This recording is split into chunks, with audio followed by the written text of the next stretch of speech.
எல்லாருக்கும் சாப்பாடெல்லாம் இது பண்ணிட்டு போனா அதை பற்றி கேர் பண்ணவே மாட்டா போயிடுவா. சொல்லி பார்த்தேன் கேட்கல. அதுக்கு வர பார்த்தேன் இவன் வீட்டில் இருந்தால் நமக்கு பிரச்சனை. பட்டிமன்றத்துக்கு போயிட்டான் வைங்களேன், அன்னைக்கு பிரியாணி வீட்டில் இவன் சொல்லிட்டு போவா, கடையில் பிள்ளைகளுக்கு எதுவும் வாங்கி கொடுத்துறாதீங்க, அது உடம்புக்கு கேடும்பா. சரிதாம்மா, நீ வீட்டில் இருந்தாதான் எங்களுக்கு கேடு, நீ போயிட்டு வையா நமக்கு ஜாலி அப்படின்ட்டு இப்போ அதை அப்படியே விட்டேன். பொதுவாக ஃப்ளைட்டில் போகும்போது ஃப்ளைட்டு வந்து டேக் ஓவர் ஆயிடுச்சுனாக்கா வெளியில் இருக்கிற சக்கரம் வந்து உள்ளே போயிடும். ஃப்ளைட்டில் லேண்டிங் ஆகுதுனாக்கா வெளியில் இருக்கிற சக்கரம் உள்ளே இருக்கிற சக்கரம் வெளியில் வரும். இப்போ ஒரு பொண்ணு ஸ்கூட்டி ஓட்டிட்டு போகிறாங்கன்னா அவங்க பிரேக் போடுறதை நீங்கள் நம்ம எப்படி தெரிஞ்சுக்கலாம்னு நினைக்கிறீங்க? இண்டிகேட்டர் எரியாது, கையெல்லாம் காட்ட மாட்டாங்க. உட்காந்துருக்கிற 2 காலை அந்த பக்கம் 2 அடி இந்த பக்கம் 2 அடி நீட்டிக்கிட்டு காலு வெளியில் வந்துச்சுன்னா முன்னாடி போகிற லேடி ஸ்கூட்டியில் பிரேக் போட போகிறாங்கன்னு அர்த்தம். பட்டிமன்ற பேச்சாளர்களை வீட்டில் வச்சிருக்கிறது எவ்வளோ டார்ச்சராக இருக்குது. வீட்டுக்கு முதல் ஆளாக பிறந்தார், 2வது பட்டிமன்ற பேச்சாளராக போயிட்டார். இதனால அவர் வீட்டில் வந்து நான் ஒரு பட்டிமன்ற பேச்சாளர், ஸோ நான் வந்து வீட்டு வேலை இது செய்ய மாட்டேன், சாப்பிட்ட தட்டை கூட எடுக்க மாட்டார் சார். பட்டிமன்ற பேச்சாளராக நான் எப்படி தட்டை எடுப்பது, நான் எப்படி கழுவுவது, நான் எப்படி சோறு போட்டு சாப்பிடுவது சார்? தெரியாதனமா இவரை கூட்டு வந்து நானே வச்சுக்கிட்டேன் சார். அப்ப சார் பட்டிமன்ற பேச்சாளர் எங்க பக்கம் இருக்கிற டார்ச்சலையும் கொஞ்சம் நீங்க கேளுங்க சார்.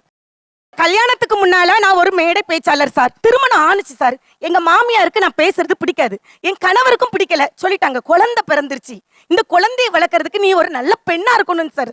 10 வருஷம் என்னுடைய பட்டிமன்றத்தையே நான் விட்டுட்டேன் தெரியுமா சார். 3 பசங்க சார். குழந்தை பிறக்கும் போதே சொன்னாங்க நீங்க டிராவல் பண்ணக்கூடாது. நாங்க 2வது குழந்தை 3வது குழந்தை, இப்ப பிள்ளைங்க வளர்ந்துட்டாங்க சார். இவங்க வெளிநாட்டுல முதல்ல வேலை பார்த்தாங்க, அதுக்கப்புறம் தூத்துக்குடிக்கு வந்தாச்சு. இப்போ நான் பட்டிமன்றம் பேசினா கொஞ்சம் வருமானம் பொருளாதாரம் இருக்குமே, நான் வெளியே போறேன் சார். ஆனா எங்க வீட்டுக்காரருக்கு பிடிக்கல. மேடையில கத்தி பேசுறேன் சார். வீட்டுல வாயை திறந்தா வாய முடு, வாய் பேசக்கூடாது, அமைதியா சொல்லு. அமைதியா பேச தெரியலையே சார். மைக்கு பிடிச்சே நாங்க பழகிட்டோமா. இப்ப கூட போன் வந்துச்சுன்னா, பட்டிமன்ற நிகழ்ச்சி வந்துச்சுன்னா எங்க வீட்டுக்காரர் முகம் இப்படி போயிரும் சார், சூம்பி போயிரும். இந்த மாதிரி கலைஞ்சத்தீவுல இருந்து எனக்கு போன் வந்திருக்கு, பட்டிமன்றத்துக்கு போகணும்னா எனக்கு உடம்பு சரியில்லை, உங்க அப்பாவை கூட்டு போ. உங்க அப்பா தான் இன்னைக்கு நாளைக்கு உடம்பு சரியில்லையா? இல்ல, எனக்கு காய்ச்சல் தான், காய்ச்சலோட தான் வந்தேன்.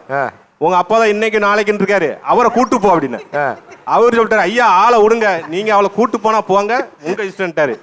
நம்ம இன்னைக்கு ஒரு நாள் மிஸ் பண்ணணும் வைங்களேன், வருஷம் ஃபுல்லா இதே சொல்லுவா, என்னுடைய வாய்ப்பை நீங்க கெடுத்துட்டீங்கன்னு சொல்லுவா. சரி, அதனால மாத்திரையை போட்டு அது 6 மணிக்கே அவங்க வர சொல்லிட்டாங்க. 6 மணிக்கே நிக்கணும்னோன்னே அதுக்கு கரெக்டா 5 மணிக்கு பஸ்ஸை பிடிச்சு கரெக்டா வந்தாச்சு. அதாவது பாடிக்கு என்ன ஆனாலும் பரவாயில்ல, உங்க வீட்டு லேடிக்கு எதாவது பிரச்சனை ஆயிடக்கூடாது, பத்திரமா வந்திருக்கீங்க. கல்யாணத்துக்கு அப்புறம் தான் தெரியும் பேச்சாளர்னு. 2வது குழந்தை பிறக்கும் போது அவளே என்கிட்ட கேட்டா, எனக்கு அதில் ரொம்ப இன்ட்ரெஸ்ட் உண்டு, நான் பட்டிமன்றம் போகிறேன்னா. சரின்னு சொல்லி பட்டிமன்றத்துக்கு அனுப்புனேன். முதல்ல அப்பா கூட தான் போய்கிட்டு இருந்தாப்புல. அப்பா வந்து என்கிட்ட வந்து ரொம்ப பெருமையாக சொல்லுவார், என் பொண்ணு இன்றைக்கி சூப்பராக பேசினா அப்படின்னு. நானும் சரின்னு சொல்லிட்டு ஒரு 8 தடவை போனேன்.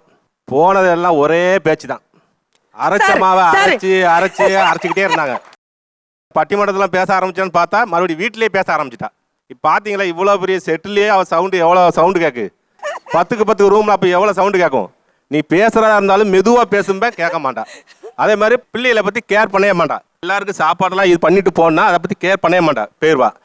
சொல்லி பார்த்தேன் கேட்கல. அதுக்கு வர பார்த்தேன் இவன் வீட்டில் இருந்தால் நமக்கு பிரச்சனை. பட்டிமன்றத்துக்கு போயிட்டான் வைங்களேன், அன்னைக்கு பிரியாணி வீட்டில் இவன் சொல்லிட்டு போவா, கடையில் பிள்ளைகளுக்கு எதுவும் வாங்கி கொடுத்துறாதீங்க, அது உடம்புக்கு கேடும்பா. சரிதாம்மா, நீ வீட்டில் இருந்தாதான் எங்களுக்கு கேடு, நீ போயிட்டு வையா நமக்கு ஜாலி அப்படின்ட்டு இப்போ அதை அப்படியே விட்டேன். பட்டிமன்ற பேச்சாளரை வீட்டில் வச்சிருக்கிறது எவ்வளோ டார்ச்சராக இருக்குது சொல்லுங்க. இந்த பட்டிமன்ற பேச்சாளர்களுக்கு நான் பொதுவாக சொல்றது என்னன்னா, எங்களை வச்சு தான் அவங்களுக்கு கண்டென்ட்டே. என் ஒய்ஃப் இப்படி, என் பொண்டாட்டி இப்படி, என் மாமியார் இப்படி, என் மாமனார் இப்படி, கட்டிட்டு பாவத்துக்காக என்ன வச்சு பேசலாம் ஓகே. ஆனா எங்க அப்பா, எங்க அம்மா, எங்க அண்ணன், தம்பி, அக்கா எல்லாரையும் வச்சு பேசுறதுல எந்த விதத்துல நியாயம்? உங்களை வச்சு என்ன மாதிரி கண்டென்ட்லாம் அவர் இது வரைக்கும் மேடையில் பேசியிருக்காரு? ஸ்கூட்டி எனக்கு வாங்கி கொடுத்துருப்பாங்களாம். அந்த ஸ்கூட்டியில போறப்ப என்னோட செப்பல் தான் தெரியுமா, வண்டி தேயாதான். அந்த அளவுக்கு நாங்கள் ஸ்கூட்டிக்கு போவோமா.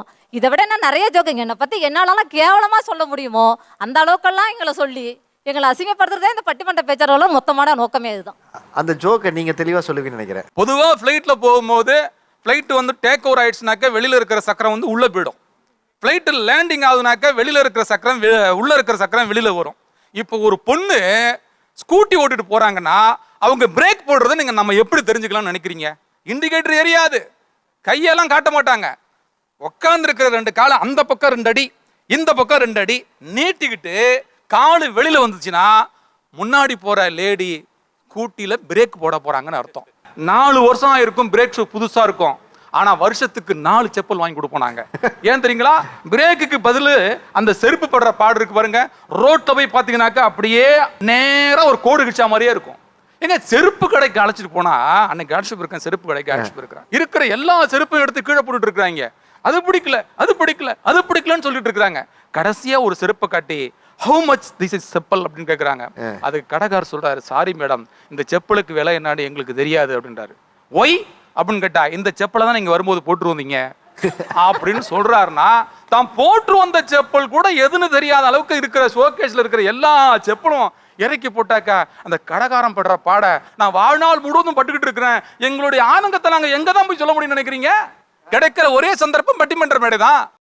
பட்டிமன்ற பேச்சாளர்களை வீட்டில் வச்சிருக்கிறது எவ்வளோ டார்ச்சராக இருக்கு. எனக்கு கல்யாணமே 21 வருஷம் ஆச்சு சார். சொந்தக்காரங்க வரையும் போகிறான், அந்த பேச்சாளர் எப்போ இருக்காரு?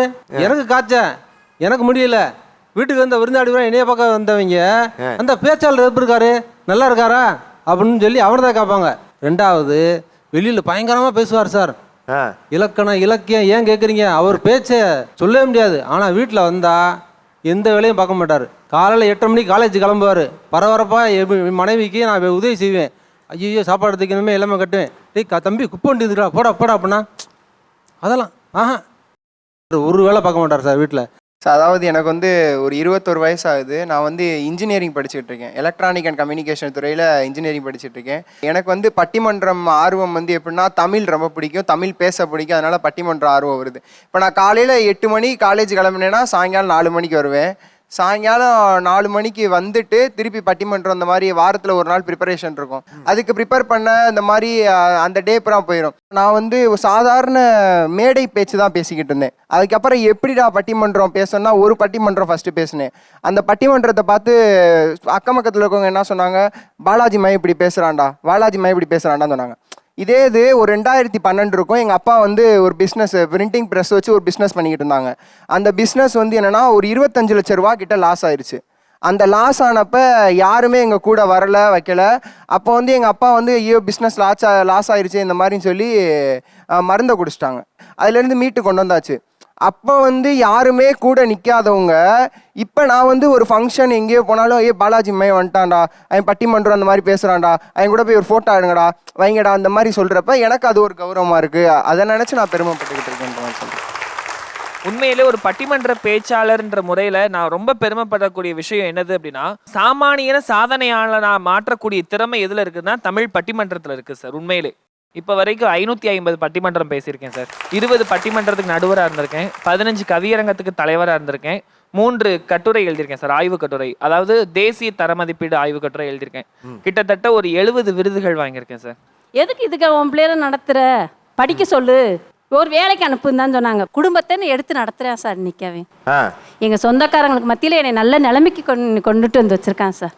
இல்லை, அவர் எந்த வயசில் பேச ஆரம்பிச்சாரு, எப்படி பேச்சாளராக மாறினாரு? ஸ்கூல் படிக்கும் போது ஸ்கூலில் பேச ஆரம்பித்தேன் சார். நான் அப்படியே மேலும் மேலும் பேசு தம்பி. எனக்கு வந்து பட்டிமன்றம்னா ரொம்ப பிடிக்கும் சார். ரோட்டில் நடந்துக்கிட்டே மாதிரி சாலமன் பார்ப்பேன் பட்டிமன்றம். அவர் யாருன்னு எனக்கு தெரியாது, ஆனால் பட்டிமன்றம் நின்று பார்ப்பேன். அப்புறம் டிவியில் போடும் போது நின்று பார்ப்பேன். நிறைய மாதம் கர்ப்பிணியாக இருந்தேன் சார். லியோன் ஐயா சார் வந்து எங்கள் வீட்டுக்கிட்ட பட்டிமன்றம் நடத்துகிறாங்க. முடிய வரைக்கும் நான் நின்று பார்த்துட்டு போனேன். என் பிள்ளை ஒரு நாளைக்கு இது மாதிரி வரணும், இன்னைக்கு இந்த மேடைக்கு வரணும்னு கும்பிடாத தெய்வம் கிடையாது சார். ஓ, நீங்க அப்பவே பேச்சாளராக வரணும்னு ஆசைப்பட்டீங்க? ஆமா, எனக்கு மேடை பேசணும் ஆசை தான். நான் வந்து சரியா படிக்காதவங்களை எடுக்க மாட்டாங்கன்னு நினைச்சிட்டு நான் போகல. என் பிள்ளைய கொண்டுட்டு வந்துடுறேன். எங்க வீட்டுக்காரங்க கவிதை இது எல்லாமே எழுதுவாங்க. அந்த ஒரு இது அவனுக்கு வந்துருச்சு சார்.